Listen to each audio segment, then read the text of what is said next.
Pertama-tama perkenalkan, nama saya Krisnawan Aditya Jati. Saya merupakan mahasiswa dari Universitas Sanata Dharma, Fakultas Ekonomi, Prodi Manajemen. Nah, pada kesempatan kali ini saya akan mencoba menjelaskan pada teman-teman sekalian dan Pak dosen mengenai subbab pertama kita dalam mata kuliah Manajemen Portofolio dan Investasi, yaitu tentang investasi. Kemajuan globalisasi pada saat ini sedikitnya mengubah pola konsumsi pada kehidupan pemuda ataupun remaja pada masa kini. Nah, mungkin dapat kita saksikan bersama-sama ada banyak perkembangan, kebutuhan, dan peningkatan pembelian yang harus kita lakukan. Pengembangan pengeluaran ini menjadikan pemuda-pemuda seperti kita harus mendapatkan uang lebih untuk dapat memenuhi kebutuhan hidup seperti fashion, style, ataupun hal-hal lain yang bersifat seperti anak-anak pada masa kini. Kemudian untuk mengatasi hal tersebut, mungkin sebagian dari kita ataupun saya juga termasuk akan melakukan beberapa hal yang dapat menunjang kebutuhan ekonomi saya. Hal tersebut dapat saya lakukan berupa perjudian ataupun investasi. Nah, mungkin hal tersebut memang dapat dikatakan sebagai hal yang sebenarnya belum dapat kita lakukan secara baik ya. Tapi untuk pada masa sekarang ini kita sangat membutuhkannya untuk menunjang kebutuhan kita yang semakin hari semakin tinggi dan macam-macam lah. Mungkin tidak sedikit dari kita yang saat ini sudah bermain slot, bermain judi parlay, bermain kripto, bermain binomo, atau hal-hal lain yang itu merujuknya pada pendapatan atau perolehan uang secara signifikan dapat membantu keuangan kita sebagai anak-anak zaman sekarang yang harus akan hal-hal kekinian.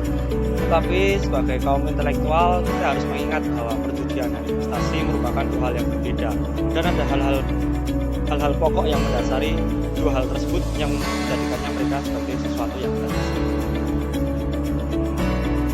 Menurut pasal 303 KUHP, judi adalah sebuah bentuk permainan yang keuntungannya didapatkan atau didasarkan pada kemahiran atau peruntungan orang yang memainkannya.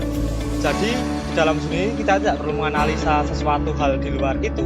Kita hanya perlu gambling saja menurut feeling kita dan kepercayaan kita, apakah hal ini akan benar atau tidak, apakah menghasilkan atau tidak.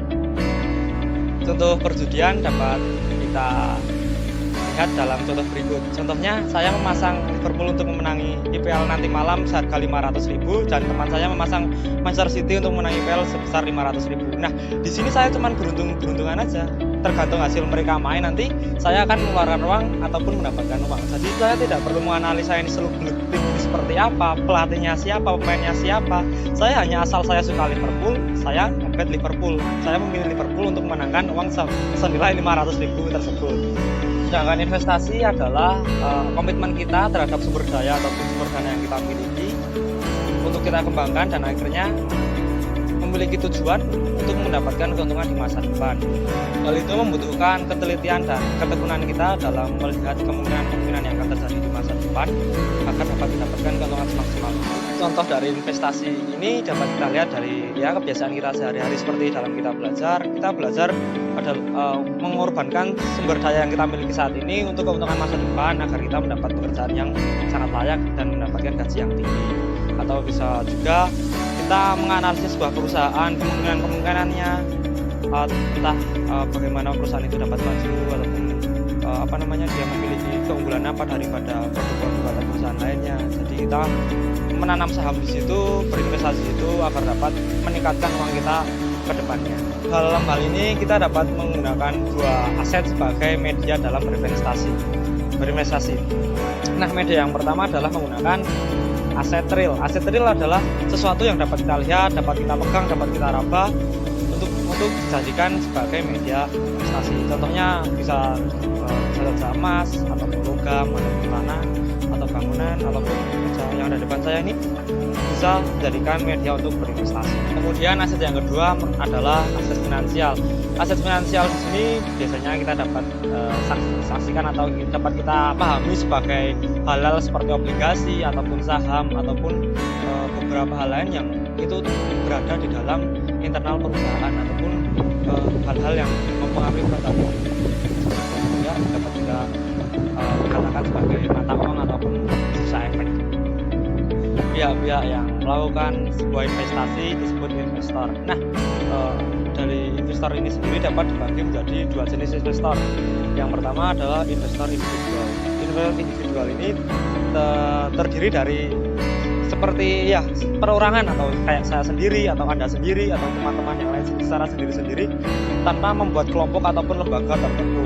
Itu disebut dengan investor individual. Yang kedua dari investor adalah investor institusional. Nah, investor institusional ini tergabung dalam beberapa kelompok atau bisa dikelompokkan menjadi sebuah lembaga ataupun ya perusahaan-perusahaan tertentu untuk menanamkan saham ataupun obligasi atau hal lain pada tempat lain.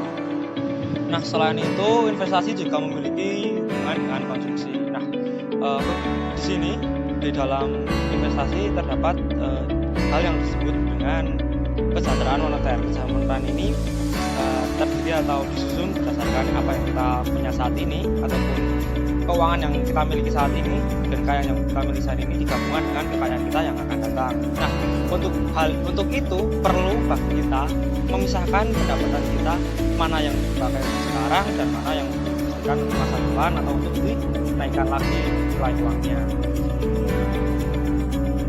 Sedangkan tujuan investasi ada beberapa hal yang dapat kita pahami bersama-sama. Yang pertama, tujuan investasi sudah jelas untuk meningkatkan kesejahteraan investor. Nah, contohnya di sini adalah saya membeli sebuah lahan kopi dan saya berharap untuk kemudian hari kopi ini dapat meningkat harganya dari yang sekarang misal. Dan yang kedua, tujuan investasi juga dapat digunakan untuk memperoleh pendapatan yang tetap dalam setiap periode.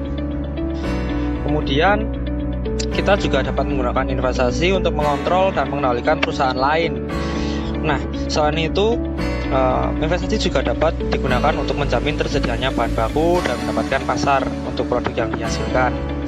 Kemudian juga bisa untuk mengurangi persaingan di antara perusahaan atau lagi perusahaan yang sejenis misal. Dan yang terakhir, tujuan investasi dapat kita pahami sebagai sebuah hal upaya menjaga hubungan antar perusahaan. Mungkin beberapa dari teman-teman menanyakan kenapa kita harus melakukan investasi. Nah, di sini saya memiliki beberapa alasan mengapa kita harus melakukan investasi, terutama untuk umur kita yang masih muda-muda seperti ini agar dapat menjadi fondasi atau poros yang baik.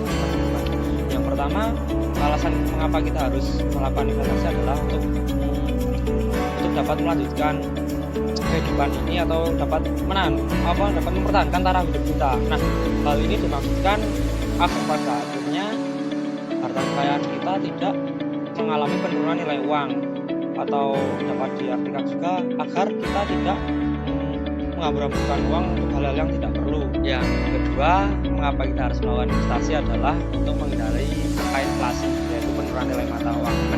Dengan hal tersebut, mungkin kita sedikitnya dapat mengamankan kekayaan kita sebagai nilai uang yang tetap ataupun tidak turun, sehingga masa depan kita atau hal-hal yang depan kita sudah bisa terjamin.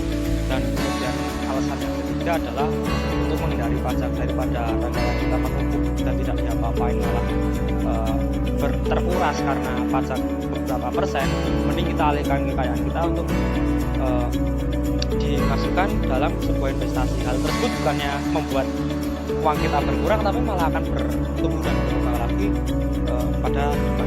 Nah, setelah mempelajari sebab investasi ini, kita dapat melihat bagaimana judi dan investasi merupakan dua hal yang berbeda, dikarenakan judi hanya sebatas kita menebak-nebak saja tanpa harus menganalisa sesuatu, sedangkan investasi kita harus mengetahui seluk-beluknya, mengetahui kemungkinan yang terjadi dan melihat peluang apa yang akan datang.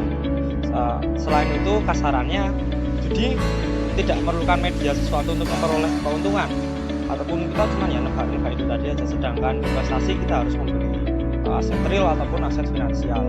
Kita dapat melihat ada beberapa proses investasi. Yang pertama, proses investasi meliputi pemahaman dasar keputusan investasi dan bagaimana cara mengorganisir aktivitas-aktivitas dalam proses keputusan investasi. Nah, yang kedua, hal yang mendasar dalam proses keputusan investasi adalah pemahaman hubungan antara return yang diharapkan dan risiko suatu investasi. Yang selanjutnya, hubungan risiko dan return ini yang diharapkan dari suatu investasi ini merupakan hubungan yang searah dan linear. Semoga teman-teman dapat mengerti jikalau judi dapat menghancurkan kita semua, tapi investasi adalah jalan untuk kita meraih keuntungan dan masa depan yang cemerlang. Akhir kata, saya Krisnawan Raditya Jadi undur diri dari pemaparan video kali ini. Terima kasih.